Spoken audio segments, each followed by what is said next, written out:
पर किसी की मेहनत का मजाक उड़ाकर आप बड़े नहीं बन जाते। जंगल में कड़ाके की ठंड पड़ रही थी। रानू चिड़िया के घर में अनाज का आखिरी दाना भी खत्म हो चुका था। हाय, अब मैं क्या करूं? डिब्बा खाली है, बाहर बर्फ गिर रही है और कुक्कू गुड़िया को बहुत भूख लगी है। अगर मैंने कल कुछ काम नहीं ढूंढा तो हम भूखे ही रह जाएंगे। मम्मा, क्या आज फिर हम सिर्फ गर्म पानी पीकर सोएंगे? पेट में चूहे दौड़ रहे हैं। नहीं मेरी बच्ची, माँ अभी जिंदा है, तू बस सो जा। कल मैं तेरे लिए ढेर सारा दाना लाऊंगी। रात की ठंड इतनी तेज थी कि रानू की पतली चादर बच्चों को बचा नहीं पा रही थी। मम्मा, ये चादर तो बर्फ जैसी ठंडी है। मेरे पैर सुन हो रहे हैं। क्या हम जम जाएंगे? मेरे पास आओ बच्चों, एक दूसरे से चिपक कर बैठो। काश मेरे पास रुई खरीदने के पैसे होते तो मैं तुम्हारे लिए गरम रजाई बनाती। अगली सुबह रानू काम मांगने कालू कौवे के पास पहुंची। कालू भाई, आपके पास रुई का गोदाम है, क्या मुझे थोड़ा काम मिल सकता है? बदले में आप मुझे थोड़ी रुई दे देना। अरे रानू, तुम चिड़िया लोग सिर्फ मांगना जानते हो। रुई बहुत महंगी है, मुफ्त में कुछ नहीं मिलेगा। यहाँ से जाओ, मुझे अपनी गोरी के लिए मखमली बिस्तर बनाना है। रानू हरियाली तोती के पास मदद मांगने गई। हरियाली बहन, क्या आपके पास कोई पुराना बोरा या कपड़ा है? मेरे बच्चे बीमार हो रहे हैं। देखो रानू, व्यापार में कोई बहन भाई नहीं होता। 500 लगेंगे बोरे के।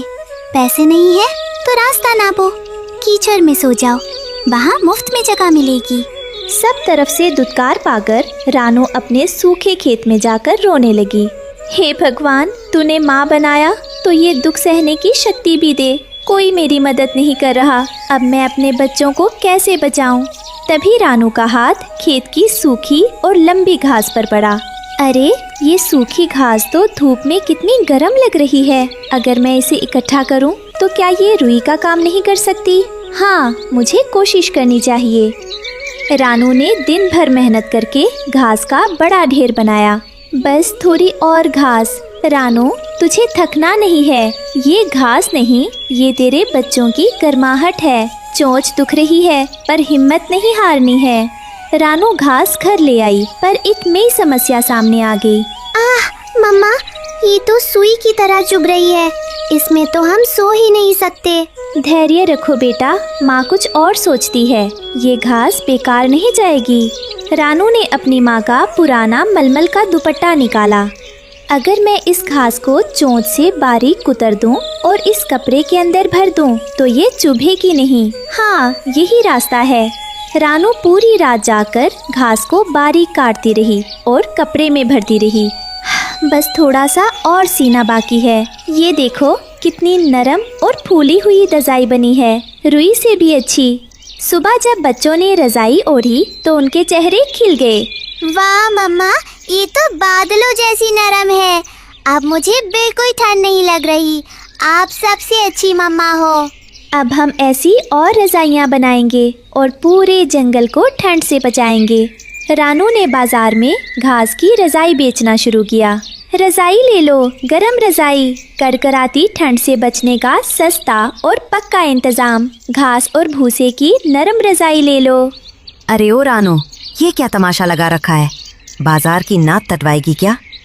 लोग यहाँ रेशम और रुई के कंबल खरीदने आते हैं और तू ये कचरा बेच रही है।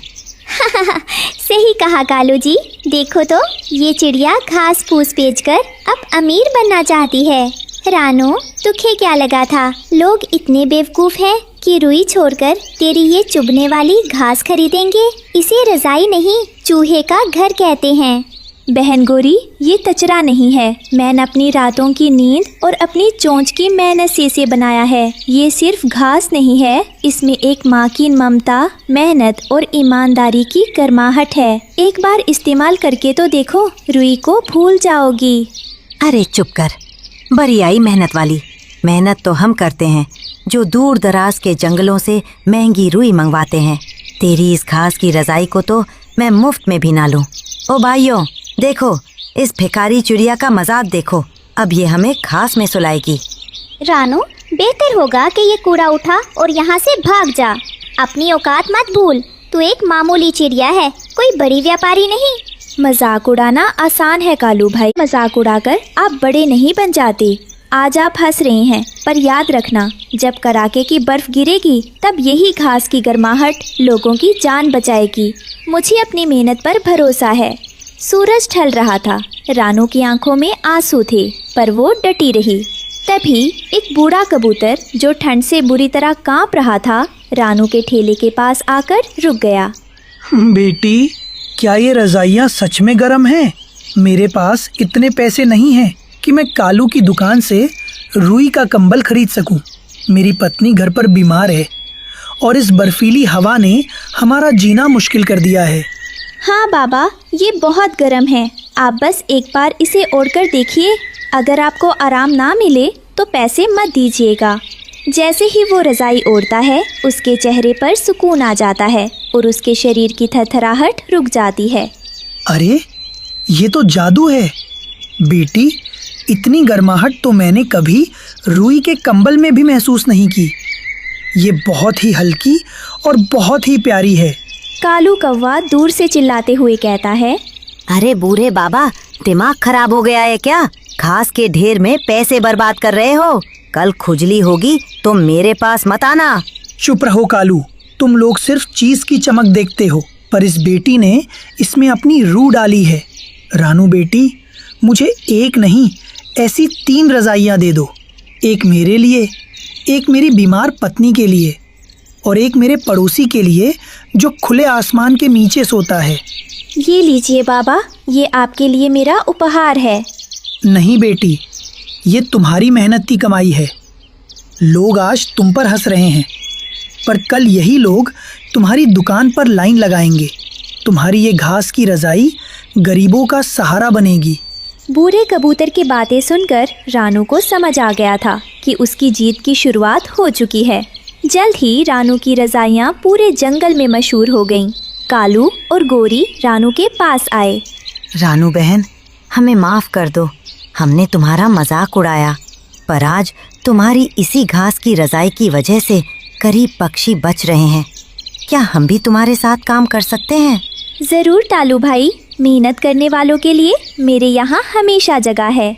रानू अब एक बड़ी रजाई फैक्ट्री की मालकिन बन गई थी। उसका घर अब पक्का और खुशहाल था। अरे बिटिया की कसम, नेकी ही असली मरहम। याद रखना बच्चों, जब इरादे नेक हो और मेहनत सच्ची हो तो सूखी घास भी मखमल बन जाती है। रानू की मेहनत ने पूरे जंगल को खुशहाल बना दिया था। हर घोंसले में घास की रजाई थी, पर एक दिन अचानक आसमान काला हो गया और ऐसी बर्फ गिरने लगी जो कभी नहीं पिघलती थी। रानू बहन, अनर्थ हो गया। उत्तर की पहाड़ियों से बर्फीला राक्षस जाग गया है। उसकी सांसें जहाँ पड़ती हैं, सब कुछ पत्थर की बर्फ बन जाता है। घबराओ मत तालू भाई, अगर हमारे इरादे नेक है तो कोई भी राक्षस हमारा रास्ता नहीं रोक सकता। ठंड इतनी तेज थी कि रानू की साधारण घास की रजाइयाँ भी ठंडी पड़ने लगीं। जंगल के पक्षी कांपने लगे। मम्मा, रजाई के अंदर भी बहुत ठंड लग रही है। क्या हम कभी इस ठंड से बच पाएंगे? बेटी, इस बार हमें सिर्फ घास नहीं, कुछ जादू ही चाहिए होगा। रानू मदद के लिए पुराने बरगद के पेड़ पर रहने वाले बूढ़े उल्लू के पास पहुंची। रानू, इस कड़ाके की ठंड को सिर्फ सूरज की किरणों वाली घास ही हरा सकती है, जो तपते हुए ज्वालामुखी के पास उगती है। पर वहाँ जाना बहुत खतरनाक है। मेरे बच्चों और जंगल के लिए मैं अपनी जान भी दांव पर लगा सकती हूँ। रानू, कालू और गोरी आग उगलने वाले पहाड़ की ओर उड़ चले। वहाँ बहुत गर्मी थी। हाय, मेरे पंख चल रहे हैं। रानू, यहाँ तो बहुत आग है। यहाँ घास कैसे मिलेगी?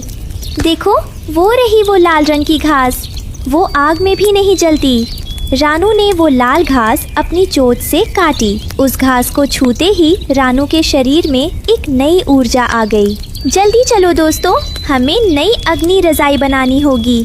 वापस लौटकर रानू ने लाल घास को पुरानी घास के साथ मिलाकर नई रजाइयाँ सिलनी शुरू की। इस बार मैं इसमें अपनी ममता के साथ साथ सूरज की गर्मी भी भर दूंगी।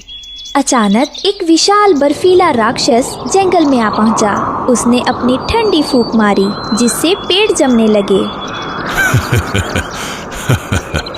आज ये पूरा जंगल मेरा फ्रीजर बन जाएगा। किसी की गर्मी मेरा सामना नहीं कर सकती।